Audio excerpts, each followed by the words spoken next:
ನಮಸ್ಕಾರ ಎಲ್ರಿಗೂ. ನಾನಿವತ್ತು ನಮ್ಮ ದೇವನಹಳ್ಳಿಯಲ್ಲಿರುವಂತಹ ಶ್ರೀ ವಿನಾಯಕ ದೇವಸ್ಥಾನಕ್ಕೆ ಬಂದಿದ್ದೆ. ಈ ದೇವಸ್ಥಾನ ಸುಮಾರು 20 ವರ್ಷಗಳಿಂದ ಇದೆ ಅಂತೆ. ಈ ದೇವಸ್ಥಾನದಲ್ಲಿ ಪ್ರತಿ ಸಂಕಷ್ಟಿ ದಿನ ಕೂಡ ಮತ್ತು ಹಬ್ಬದ ದಿನ ಕೂಡ 1100 ದೀಪವನ್ನು ಹಚ್ತಾರೆ. ಇವತ್ತು ಸಂಕಷ್ಟಿ ಇರೋದರಿಂದ 1100 ದೀಪವನ್ನು ಕೂಡ ಹಚ್ಚಿದ್ದಾರೆ. ಪ್ರತಿಯೊಬ್ಬರು ಕೂಡ ಪೂಜೆ ಸೇವೆನಾಗಿರ್ಬೋದು ಮತ್ತು ಇಲ್ಲಿ ದೀಪ ಸೇವೆನಾಗಿರ್ಬೋದು, ಪ್ರತಿಯೊಬ್ಬರು ಕೂಡ ನೋಡಿ ಕಣ್ತುಂಬ್ಕೊಳ್ಳಿ. ಯಾಕಂದರೆ ಸರ್ವ ವಿಘ್ನಗಳನ್ನು ದೂರ ಮಾಡಿ ನಿಮ್ಮ ಬಾಳಲು ಕೂಡ ಶ್ರೀ ವಿನಾಯಕ ದೇವರು ಸುಖ ಶಾಂತಿ ನೆಮ್ಮದಿನ ಕೊಡಲಿ ಅಂತ ಕೇಳ್ಕೊತಾ ಇದ್ದೀನಿ. ದೀಪ ಸೇವೆ ಕೂಡ ತೋರಿಸ್ತೀನಿ. ಪ್ರತಿಯೊಬ್ಬರು ಕೂಡ ನೋಡ್ಕೊಳ್ಳಿ, ಆಶೀರ್ವಾದವನ್ನು ಪಡ್ಕೊಳ್ಳಿ ದೇವ್ರದ್ದು.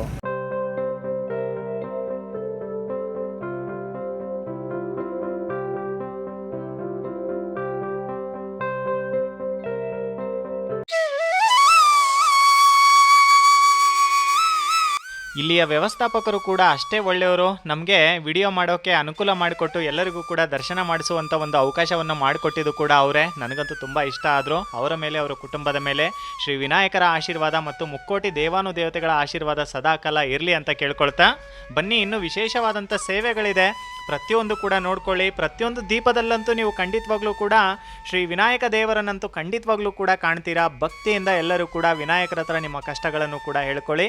ನಿಮ್ಮೆಲ್ಲರ ಕಷ್ಟಗಳು ಕೂಡ ದೂರ ಆಗಲಿ ಅಂತ ನಾನು ಕೂಡ ಕೇಳ್ಕೊತೀನಿ. ಬನ್ನಿ ವಿಡಿಯೋ ಜೊತೆಗೆ ಹಂಗೆ ಮುಂದೋಗೋಣ.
ನೋಡಿ ಎಷ್ಟು ಅದ್ಭುತವಾಗಿ ಕಾಣಿಸುತ್ತಲ್ವಾ ದೀಪ ಸೇವೆ ಅಂತೂ. ನಿಜವಾಗ್ಲೂ ಕೂಡ ಈ ಥರ ನಾವು ಸೇವೆಗಳನ್ನು ನೋಡೋದು, ಇಷ್ಟು ಹತ್ತಿರದಿಂದ ನೋಡೋದಂತೂ ನಮ್ಮೆಲ್ಲರ ಪುಣ್ಯ ಅಂತ ಹೇಳೋಕ್ಕೆ ಇಷ್ಟಪಡ್ತೀನಿ. ಅದರಲ್ಲೂ ಕೂಡ ಸಂಕಷ್ಟಿ ದಿನ ವಿನಾಯಕರು ಕರೆಸ್ಕೊಂಡು ವಿಡಿಯೋ ಮಾಡುವಂಥ ಒಂದು ಅವಕಾಶವನ್ನು ಇಲ್ಲಿ ವ್ಯವಸ್ಥಾಪಕರು ಕೂಡ ಮಾಡಿಕೊಟ್ಟಿರೋದು ನನಗಂತೂ ಒಂದಂತೂ ನಿಜ ಅನ್ನಿಸ್ತಾ ಇದೆ. ವಿನಾಯಕರೇ ಕರೆಸ್ಕೊಂಡು ಈ ಒಂದು ಸೇವೆ ಮುಖಾಂತರ ನಿಮ್ಮೆಲ್ಲರಿಗೂ ಕೂಡ ವಿಡಿಯೋ ಮುಖಾಂತರ ದರ್ಶನವನ್ನು ಪ್ರೀತಿಯಿಂದ ಅವರೇ ಕೊಡ್ತಾ ಇದ್ದಾರಂತ ನನ್ನ ಮನಸ್ಸು ಹೇಳ್ತಾ ಇದೆ. ಅಷ್ಟೇ ಬೇಗ ನಿಮ್ಮ ಕಷ್ಟಗಳು ಕೂಡ ದೂರ ಆಗಲಿ ಅಂತ ನಾನು ಕೂಡ ಕೇಳ್ಕೊತೀನಿ. ನೋಡ್ರಿ, ಪ್ರತಿಯೊಂದು ದೀಪದಲ್ಲೂ ಕೂಡ ವಿನಾಯಕರು ಯಾವ ರೀತಿ ಕಾಣಿಸ್ತಾ ಇದ್ದಾರಂತ ಅಂದರೆ ನಿಜವಾಗ್ಲೂ ನೋಡೋದೇ ಅದ್ಭುತ. ಈ ಒಂದು ದೇವಸ್ಥಾನ ಇರುವಂಥದ್ದು ನಮ್ಮ ದೇವನಹಳ್ಳಿ ತಾಲೂಕಿನಲ್ಲೇ, ಬೆಂಗಳೂರಿನ ದೇವನಹಳ್ಳಿ ತಾಲೂಕಲ್ಲೇ.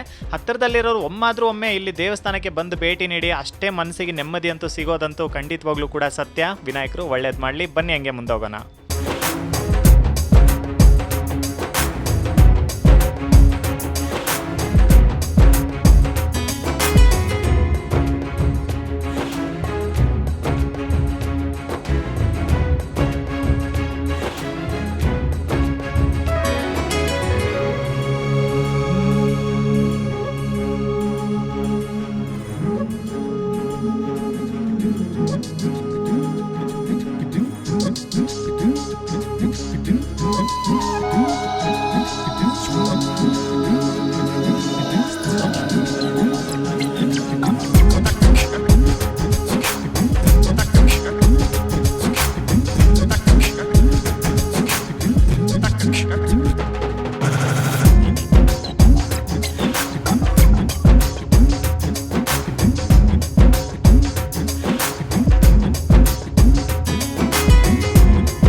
ವಿಡಿಯೋ ನೋಡಿದ ಪ್ರತಿಯೊಬ್ಬರಿಗೂ ಕೂಡ ಒಳ್ಳೆಯದಾಗಲಿ. ಮತ್ತೆ ನೆಕ್ಸ್ಟ್ ವಿಡಿಯೋನಲ್ಲಿ ಸಿಗೋಣ. ಎಲ್ರಿಗೂ ಕೂಡ ನಮಸ್ಕಾರ. ಎಲ್ರಿಗೂ ದೇವರು ಒಳ್ಳೇದು ಮಾಡಲಿ.